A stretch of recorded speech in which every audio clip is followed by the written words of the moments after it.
मेरे प्रिय सुनने वालों, प्रिय दोस्तों, अजीज़ मित्रों, मैं हूं विजय कुमार पाल। ये है मेरी किताब ब्लेंडर ऑफ ब्लेस्फेमी इन ब्लेंडर, जिसमें ये बताया गया है कि किस तरह इस्लाम में गैर मुस्लिमों को अल्लाह और कुरान के नाम पर कत्ल किया जाता है। कुरान में ऐसी सैकड़ों आयत हैं। ये अस्तित्व पब्लिकेशन बिलासपुर पर ये किताब वाज़ेह है।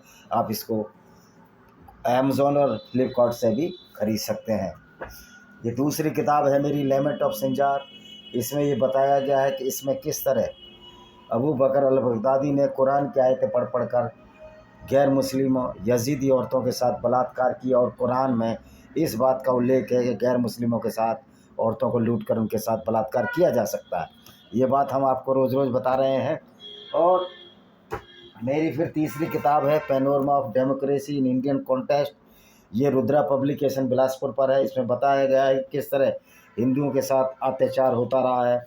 इवन बीजेपी की गवर्नमेंट वर्शिप एक्ट को ख़त्म नहीं कर पाई, चैरिटेबल इंडोनमेंट एक्ट को ख़त्म नहीं कर पाई, जिससे मंदिरों से लूट हो रही है। मेरी ये किताब है डिस्क्रिमिनेटेड हिंदूज। बताया गया है किस तरह इस्लाम की गुंडागर्दी के आगे हिंदुओं की औरतों के साथ बलात्कार हुए। ये किताब बहुत बिकी है मेरी, विजय कुमार पाल। ये हमारी रुद्रा पब्लिकेशन पर है, इसको भी आप ज़रूर खरीदें। ये शाश्वत पब्लिकेशन पर है, इसको भी आप खुद खरीदें। ये ब्लैक डॉट्स ऑफ टेररिज्म है। इसमें ये बताया गया टेररिज्म में किस तरह इस्लाम एक आतंकवाद है। इस्लाम की आयतें पढ़ने से ज्ञात होता है कि इस्लाम एक परफेक्ट आतंकवाद है। और इस किताब को भी आप ज़रूर खरीदें। ये रुद्रा पब्लिकेशन बिलासपुर, और ये अमेज़ॉन फ्लिपकार्ट पर, गूगल पर जाएंगे तो मिल जाएगी। इसी तरह ये मेरी किताब है इन्वेडर्स एंड हिडन फैक्ट्स। ये किताब भी बताती है कि किस तरह इस्लामिक गुंडों ने भारत की कल्चर को बर्बाद किया, और किस तरह भारत की औरतों को बलात्कार सहने पड़े, जिसकी वजह से उनको जौहर करना पड़ा। तो इस जौहर के लिए मैंने एक अलग से किताब लिख दी है। ये है, इसको पढ़िए। ये शाश्वत पब्लिकेशन बिलासपुर पर है। इस जौहर को आप अवश्य पढ़ें। इस किताब से साबित हो जाएगा कि इस्लाम किस तरह की गुंडागर्दी है, क्योंकि इस्लाम में गैर मुस्लिमों के साथ बलात्कार की इजाज़त है। इसलिए हिंदू नारियाँ और बुद्धिस्ट नारियाँ, या कोई भी जो बुद्धिस्ट हैं, जो नवबोध हैं, जो अपने आप को हिंदुओं से अलग मानते हैं, उनकी भी औकात कुरान में कुछ नहीं है। ये है विनेमस फैंक्स ऑफ कोबरा, जो ये बताती है कि इस्लाम कोबरा से भी ज़्यादा ख़तरनाक है। और इसी तरह लॉस्ट पैराडाइज कश्मीर है, जिसमें मीर अली हमदानी नाम का एक राक्षस आया, जो कि इस्लामी गुंडा था, और उसने कश्मीर की पूरी स्ट्रक्चर को बदल दिया। हिंदुओं को डल झील में डुबो कर मारा गया। इसका पूरा इसमें विवरण है। ये किताब है पैरानोइया ऑफ कल्ट्स भाई विजय कुमार पाली, शाश्वत पब्लिकेशन पर है। और कुछ किताबें मेरी अभी मार्केट में आने वाली हैं, उनका भी इंतजार कीजिए। तो दोस्तों, आज हमारा जो सब्जेक्ट है वो ये है कि अल्लाह अपराधियों का सरगना है। अगर कोई अल्लाह है नहीं तो दोस्त मोहम्मद साहब पर जाएगा, क्योंकि हम पहले भी कह चुके हैं कि अल्लाह नाम की कोई चीज़ नहीं है। ये मोहम्मद ने अपने फ़ायदे के लिए अल्लाह का एक करैक्टर गढ़ा, और उसके नाम पर दूसरों की औरतों के साथ असमत लूटी गई, काफ़िले लूटे गए। अगर एक बार को हम मान भी लें कि अल्लाह है, तो अल्लाह हालांकि नहीं है एक, क्योंकि मुसलमानों के दिमाग में तो परिकल्पना है ना अल्लाह है। तो अल्लाह उनको क्या सलाह देता है? अल्लाह दूसरे की औरतों से बलात्कार करने के लिए मुसलमानों को आज्ञा देता है, और उनको रखेल बनाकर बाज़ारों में बेच देना जायज़ है, ये सलाह देता है। ये काम पैगंबर ये काम फर्जी अल्लाह के नाम पर करते रहे, औरतों को बाज़ारों में बेचते रहे, काफ़िले लूटते रहे। अब सवाल इस बात का है कि जब अल्लाह इतना ताकतवर है, कुरान की आयतें का अल्लाह को नींद नहीं आती, अल्लाह को ऊँघ नहीं आती, वो बिना थके काम करता रहता है। तो जब काला पत्थर, जिसको कि हजरे अस्वाद है, वैसे हुजरे लिख दिया गलती से, हुजरे अस्वाद को अब्दुल ताहिर जन्नती मक्का से ले गया और उस पर मलमूत्र का विसर्जन करता रहा, लेकिन अल्लाह उसकी रक्षा नहीं कर पाया। अल्लाह को 22 साल तक नींद आती रही, जब मोहम्मद का दांत तोड़ दिया, आगे का इंसाइजर दांत ये वाला, तो अल्लाह पैगंबर के दांत की रक्षा नहीं कर सका। क्या अल्लाह सो गया था? अल्लाह के कुरान के हिसाब से कभी सोता ही नहीं है। इससे ये सिद्ध होता है कि अल्लाह फर्जी है, जिसको मोहम्मद ने अपने फ़ायदे के लिए बनाया था। तो अब देखिए काबा पर कितने अटैक हुए बताते हैं, और अल्लाह सोता रहा। पहला अटैक तो जब हुआ था, जब इस्लाम का उदय ही नहीं हुआ था। तो उनकी किताबों में है कि अबाबील जो है, जबकि काबा बहुदेववादियों का स्थल था, काबा में 360 मूर्तियां रखी थी। तब अबाबील ने चोंच से गरम गरम पत्थर हाथियों ये ईयर ऑफ द फील है, यानी हाथी वर्ष जिस साल मोहम्मद पैदा हुआ था, तो इसका मतलब इस्लाम था ही नहीं, उस समय इस्लाम था ही नहीं। इस्लाम तो जब हुआ जब मोहम्मद 40 साल का हुआ। तो अबाबील ने गर्म पत्थर मिलकर हाथियों को पर डाले और हाथियों की फौज को मार दिया था। ये एक हालांकि काल्पनिक चीज़ है, ऐसा कहीं नहीं होता। जो एक्चुअल अटैक हुए हैं उसके बारे में बात करेंगे। तो काबा में जो पहला अटैक हुआ जो मुसलमान बनने के लिए, वो अटैक हुआ 630 में, जब मोहम्मद ने जनवरी के महीने में 360 मूर्तियों को तोड़ दिया। और जो मोहम्मद के विरोधी थे, जो काबा के पर्दे के भी पीछे छिप गया था, खटाल नाम था उसका, खटाल, उसको पर्दे के पीछे से निकाल कर कत्ल कर दिया गया। जबकि मोहम्मद कहता था काबे में खून खराबा नहीं होना चाहिए, और काबे में इतना खून खराबा हुआ है जिसका कोई अंदाज़ा नहीं है। तो देखिए काबा पर कौन कौन से आक्रमण हुए। तो इससे सिद्ध होता है कि ये अल्लाह फर्जीवाड़ा है।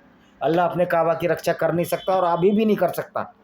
अगर उस पर बम डाल दिया जाए अभी भी अल्लाह काबा को नहीं बचा सकता, क्योंकि अल्लाह एक फर्जी है।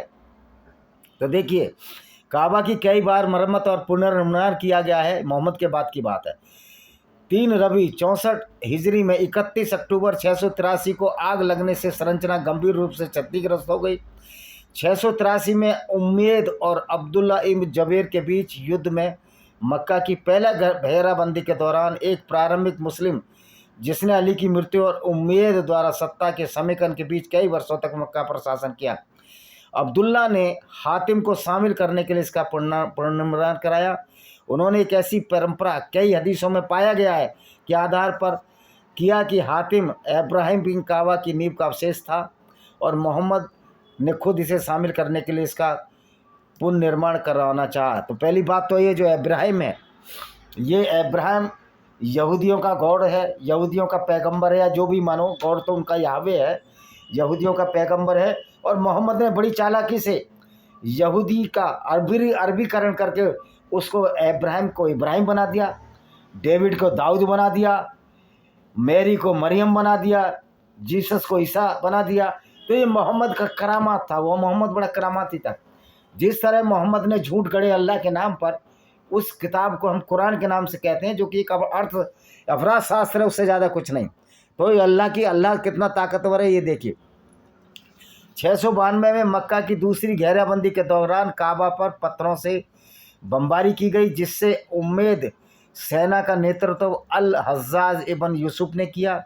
शहर के पतन और अब्दुल्ला इन उल जबेर की मृत्यु ने अब्द अल मलिक अबिन मारवान के नेतृत्व में उम्मीदों का अंत, यानी कि आपस में लड़ रहे हैं खलीफात के लिए, सभी इस्लामिक संपत्तियों को फिर से एकजुट करने के लिए लंबे गिरोह को समाप्त करने की अनुमति दी। 693 ईस्वी में अब्द अल मलिक ने अल जुबैर के काबा के अवशेषों को ध्वस्त कर दिया, अब्द अल मलिक ने, और इसे क्रोस द्वारा रखी गई नींव पर फिर से बनवाया। काबा मोहम्मद के समय में अपने घनाकार में लौट आया। इसका मूल आकार और संरचना तब से नहीं बदली है। तो मोहम्मद ने जो काबा था वो भी इस्लाम का नहीं था, मोहम्मद ने कब्जा किया था, और फिर मोहम्मद के साथ अल्लाह आ गया, लेकिन फिर उसके बाद भी कब्जे होते रहे। अपने इतिहास के दौरान काबा में काले पत्थर को गुलेल से दागे पत्थर से मारा गया। काला पत्थर जिसको चूमते हैं, मालूम है आपको, ये मुसलमान जाके चूमते हैं, और हिंदुओं को कहते हैं, ईसाइयों को कहते हैं कि आप मूर्ति पूजा करते हो, बुद्धों को कहते हैं आप मूर्ति पूजा करते हो, लेकिन खुद चूमते हैं काले पत्थर को। ये है इनकी बेगैरती, बेशर्मी, इनको अपनी गंदगियाँ नहीं दिखती। अच्छा जी, इसे मल से सना हुआ है, इसे मल से सना हुआ है, इसे कॉमेडियल द्वारा चुराया गया और खुफरौती के तौर पर लिया गया और कई टुकड़ों में तोड़ दिया गया। किसने? अब्दुल ताहिर जन्नाती ने। लैट्रिन टट्टी पेशाब करता रहा इस पर। तो ये बहरीन का शासक था। अब देखिए, अपने इतिहास के दौरान 930 ईस्वी में हज के दौरान सिया कमरटियनियों ने अबू ताहिर अल जन्नाबी, जिसको जन्नाती या करामाती भी कहते हैं, नेतृत्व में मक्का पर हमला किया।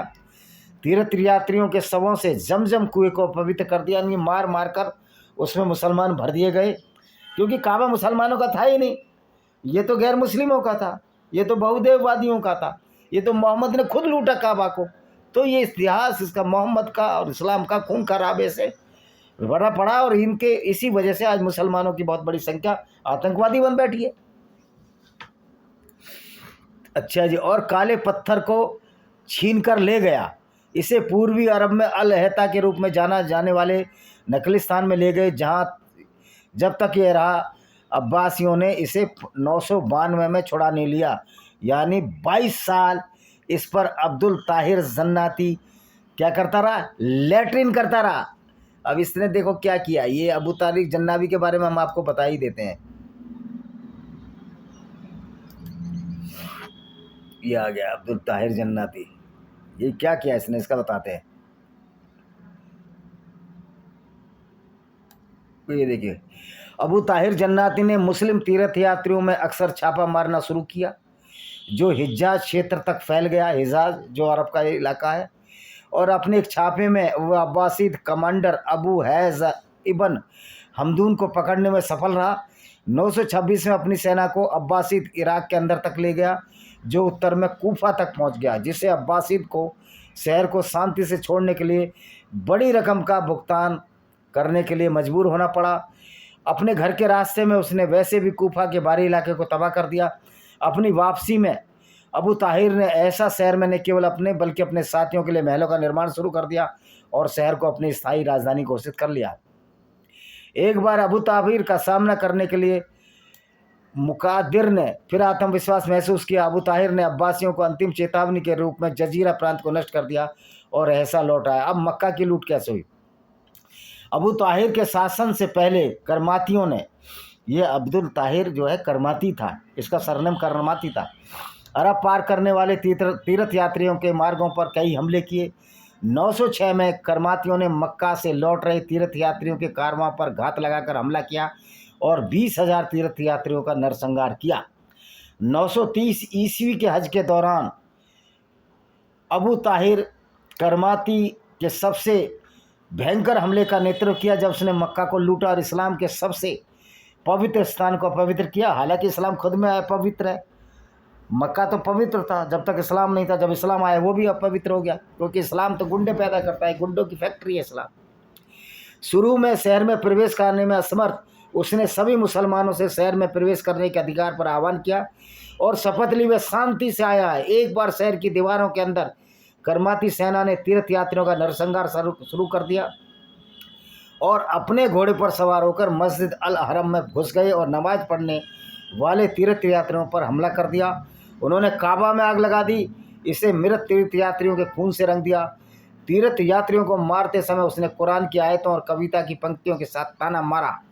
मैं ईश्वर की कसम खाता हूँ, मक्का पर हमला इस्लामिक दुनिया से करमातियों के विच्छेद का प्रतीक था। ऐसा माना जाता है इसका उद्देश्य मेहदी के प्रकट होने से प्रेरित करना था, जो दुनिया के अंतिम चक्र को लाएगा और इस्लाम के युग को समाप्त करेगा।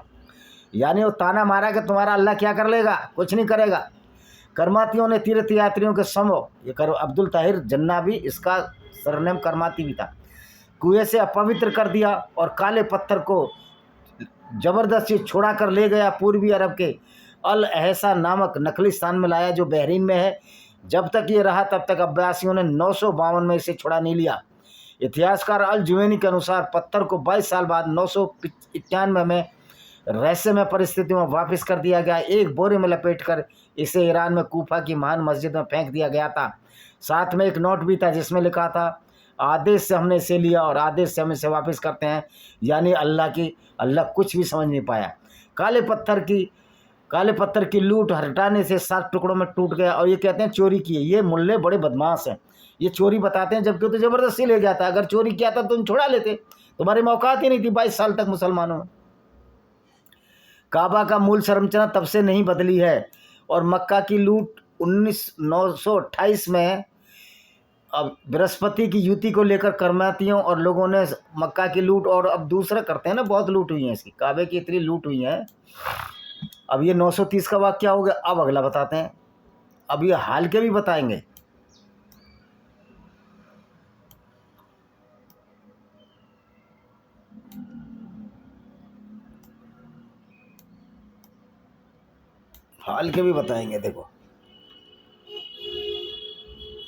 देखो जब ये मोहम्मद ने पहला काबा लूटा तो क्या है, मोहम्मद अल बुखारी सही अल बुखारी पुस्तक 59 हदीस 513 क्या कहती है? अब्दुल्ला से रिवायत है, यानी कि अब्दुल्ला बताते हैं कि जब फतेह के दिन, यानी कि जब मक्का पैगंबर ने मक्का में प्रवेश किया विजय दिवस पर, तो काबा के चारों ओर 360 मूर्तियाँ थीं। पैगंबर ने अपने हाथ में ली हुई छड़ी से उन पर प्रहार करना शुरू किया और कहा, सत्य आ गया, सत्य मिट गया। कुरान का चैप्टर 17 आयत नंबर 18। जबकि इस्लाम से बड़ा कोई झूठ ही नहीं है। ये मोहम्मद अपने मन में ही खुश होता रहता था, अपने मन में ही खुश होता रहता था। ये मोहम्मद नार्सिसिस्ट था, ये किससे अपनी गलती नहीं मानता था। अब दूसरी आयत क्या है, देखिए इसकी। अखबार मक्का, मक्का क्या था? सिहाब ने कहा, फतेह के दिन पैगंबर सल्लल्लाहु अलैहि वसल्लम काबा में दाखिल हुए और उसने अन्य लोगों के साथ फरिश्तों की एक तस्वीर थी, मलाइका की तस्वीर थी। उन्होंने इब्राहिम की एक तस्वीर देखी, कहा अल्लाह उन लोगों को कत्ल करे जो उन्हें एक आदरणीय बूढ़े व्यक्ति के रूप में दर्शाते हैं, जो भविष्यवाणी में तीर चलाते हैं। और अल अजराकी अखबार मक्का का इतिहास में, यह अल अजराकी जो अजराकिया है, एक बहुत बड़े इतिहासकार है जो अब मुसलमान नहीं है। मोहम्मद के बाद क्या हुआ देखो, मोहम्मद के बाद मैंने 692 भी बता दिया है आपको, काले पत्थर को गुले और अब्दुल ताहिर जन्नाती भी बता दिया है। हाँ, अलग है गैर इस्लामिक साहित्य में वास्तुकला आंतरिक सज्जा। तो ये अभी एक 1979 में भी हमला हुआ काबा पर। आपको मालूम है वो हमला कैसे हुआ? ये देखिए,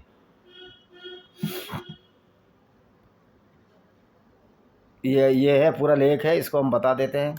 सऊदी अरब में पिछले गुरुवार को मक्का में एक इमाम पर हमले की कोशिश ही यह भी हुई थी, जिसकी सऊदी अधिकारी जांच कर रहे हैं। सऊदी मीडिया में इस घटना के बारे में बताया गया कि गुरुवार को मक्का में जुमे की नमाज के दिन वहाँ बैठा शख्स अचानक इस आसनी मंच की ओर दौड़ा जहाँ से इमाम तकरीर कर रहे थे, यानी भाषण दे रहे थे। इस घटना की तस्वीर टीवी पर लाइव प्रसारित हुई, जिसमें दिखता है वहाँ मौजूद सुरक्षाकर्मी फौरन मक्का में पहली जाने वाली पवित्र पोशाक पहने उस शख्स को पकड़कर नीचे गिरा देते हैं। देखिए, इस्लाम में अब दूसरा हमला कब हुआ मक्का पर? इमाम मेहदी की अवधारणा मुख्य तौर पर शिया संप्रदाय का एक अहम हिस्सा है, लेकिन कई सुन्नी मुसलमान भी इसमें यकीन रखते हैं। शिया मानते हैं उनके पास हजरत इमाम अली हैं और अंतिम यानी 12वें इमाम ज़माना यानी इमाम मेहदी हैं। अरबी शब्द में मेहदी का अर्थ होता है वो जिसे सही समझाया गया है या जो सही रास्ते पर चलने वाला। इमाम मेहदी में आस्था रखने वाले मानते हैं क़यामत या दुनिया ख़त्म होने के समय इमाम मेहदी आएंगे, इंसाफ और अमन फैलाएंगे। उन्हें मोहम्मद भी कहा जाएगा और उनकी बेटी फातिमा की ओर से उनके वंशज होंगे। अब ये देखिए, आपको हम 2017 का नहीं बताएंगे, हम बताएंगे 1979 का।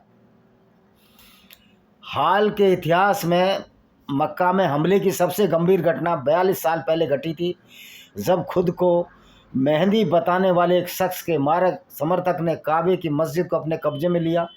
ये संकट 15 दिन चला। इस दौरान सैकड़ों लोगों को बंधक बना लिया। ज़बरदस्त हिंसा हुई जिसमें सैकड़ों लोगों की जान गई।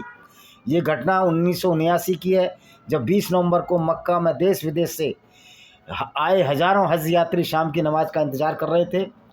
नवंबर के वो 15 दिन जब हिल गया था इस्लाम, जब नमाज ख़त्म होने को आई तो सफ़ेद रंग के कपड़े पहने लगभग 200 लोगों ने ऑटोमेटिक हथियार निकाल लिए। कुछ ने इमाम को घेर लिया और जैसे ही नमाज ख़त्म हुई उन्होंने मस्जिद के माइक को अपने कब्जे में ले लिया और कहा अब मेहदी आ गए हैं। क्योंकि इस्लाम झूठ और फरेब पे तो है, ये पागलपन तो है ही। तो वो एक पागल ये भी आ गया, मेहदी भी एक जो पागलपन है। जब हथियार बंद अति कट्टरपंथी सुआ मुस्लिम सलाफ़ी गुट की, सलाफ़ी एक ग्रुप है इनका, की अगुवाई बद्दू मूल के या बद्र मूल के, ये बद्र एक जगह का नाम है, सऊदी प्रचारक जुएहन अल औताई कर रहे थे। थोड़ी देर बाद उनके साले मोहम्मद अल्लाह अल कहतानी आ गए और कहा गया यही इमाम मेहदी हैं। साला पागलपन भी तो देखो यार। इसके बाद सऊदी प्रशासन ने मस्जिद को फिर से अपने नियंत्रण में लेने के लिए हज़ारों सैनिक और विशेष बलों को मक्का रवाना किया। सऊदी अरब के शाही परिवार ने धार्मिक नेताओं से मस्जिद के अंदर बल प्रयोग करने की इजाज़त मांगी। अब नहीं, अभी तो मोहम्मद बिन सलमान अभी तो निपटा देगा, वो तो इस्लाम को मानता ही नहीं है, जो नया सुल्तान है। अगले कई दिनों वहाँ ज़बरदस्त लड़ाई हुई जिसमें मस्जिद का बड़ा हिस्सा क्षतिग्रस्त हो गया। और अल्लाह सोता रहा, अल्लाह को ऊँगाती रही, काबा तोड़ा जाता रहा। मस्जिद और इस कब्जे को ख़त्म करने की मदद के लिए पाकिस्तान ने कमांडो की एक टीम सऊदी अरब भेजी। कुछ फ्रेंच कमांडो भी गुप्त अभियान के तहत सऊदी अरब गए ताकि वे सऊदी सुरक्षा बलों को सलाह दे सकें और उपकरण वगैरह के जरिए उनकी मदद कर सकें। संकट 20 नवंबर से 4 दिसंबर 1979 तक चला। कई लड़ाके मारे गए, कईयों ने आत्मसमर्पण कर दिया। लड़ाई में खुद को इमाम मेहदी बताने वाले अल कहतानी की भी मौत हो गई। 63 लोगों को सऊदी अरब ने फांसी दी, जिसमें जुहेमान अल अताबी भी शामिल थे। बाकियों को जेल भेज दिया गया। अब सवाल ये है, जब अल्लाह इतना मजबूत था तो अल्लाह तो उनको मार देता, लेकिन काबा पर अटैक होते रहे, खून खराबा होता रहा, लेकिन अल्लाह सोता रहा, ऊँगता रहा, क्योंकि अल्लाह है ही नहीं, अल्लाह फर्जी है। तो ये जितना लूट मार करवाई, जितने काफिले लूटे मोहम्मद ने, जितनी औरतों के साथ बलात्कार किए और करवाए, औरतों को बाजारों में बेचा, तो ये कोई अल्लाह का फरमान नहीं है, ये मोहम्मद का फरमान है। ये मोहम्मदी विचारधारा है इस्लाम, ये कोई अल्लाह की विचारधारा नहीं है, ये मोहम्मदी विचारधारा है। दूसरी बात, अल्लाह अगर इतना ही ताकत था तो जब मोहम्मद ऊद की लड़ाई में गया, शायद 628 की बात है, 629 या 28 की बात है, ऊद की लड़ाई में मोहम्मद के दांत तोड़ दिए। अबू सुफियान की पत्नी ने मोहम्मद के चाचा का कलेजा निकाल लिया, तब भी अल्लाह सो गया। यानी अल्लाह को हमेशा ऊँग आती रही। जब काबा पर अटैक हुए तब अल्लाह सो गया। जब पाकिस्तान की फ़ौज का मार मार कर भुरकस बना दिया हिंदुस्तान की सेना ने, तब अल्लाह सो गया। जब रोज़ आतंकवादी मारे जा रहे हैं, अल्लाह सो गया, क्योंकि अल्लाह है ही नहीं। ये विचारधारा तो मोहम्मद की विचारधारा है, जो आतंकवादी विचारधारा है। तो अल्लाह कुछ नहीं कर सकता, अल्लाह तो बेचारा बेबस है, अल्लाह अपाहिज है, अल्लाह विकलांग है, क्योंकि उसके अंग ही नहीं है, उसका शरीर तो वैसे ही नहीं है। तो अल्लाह तो मोहम्मद ने एक पुतली के रूप में इस्तेमाल किया। और चूँकि अल्लाह ने कभी मोहम्मद ने भी अल्लाह नहीं देखा था, तो मोहम्मद ने कह दिया अल्लाह का कोई आकार नहीं, अल्लाह निराकार है। लेकिन कुरान की क्या आयत बताते हैं कि अल्लाह के 2 हाथ हैं, लेकिन दोनों हाथ दाईं तरफ हैं।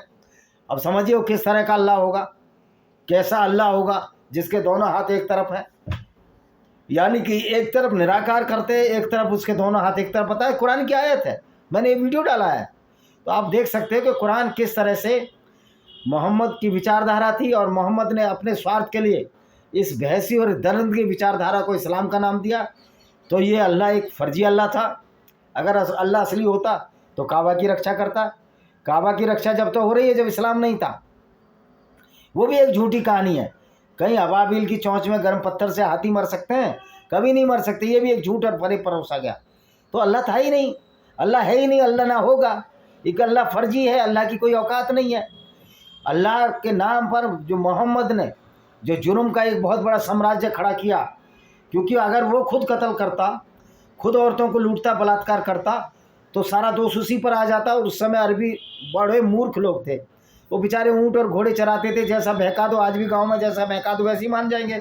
हनुमान जी ने सूरज खा लिया, इसको मान जाएंगे। तो उस समय के अरबियों को ये बहकाता रहा कि ये सब अल्लाह की रहमत है, ये सब अल्लाह की दया है। तुम लूटो, औरतों से बलात्कार करो और करवाओ, बाजारों में बेचो, ये अल्लाह की रहमत है, अल्लाह का ये अल्लाह का सवाब है, अल्लाह आपको ये दे रहा है, जिसको हम माली गनीमत कहते हैं इस्लाम में। और मोहम्मद को इसमें बहुत बड़ा फ़ायदा हुआ। मोहम्मद 20% लूट का हिस्सा रखता था।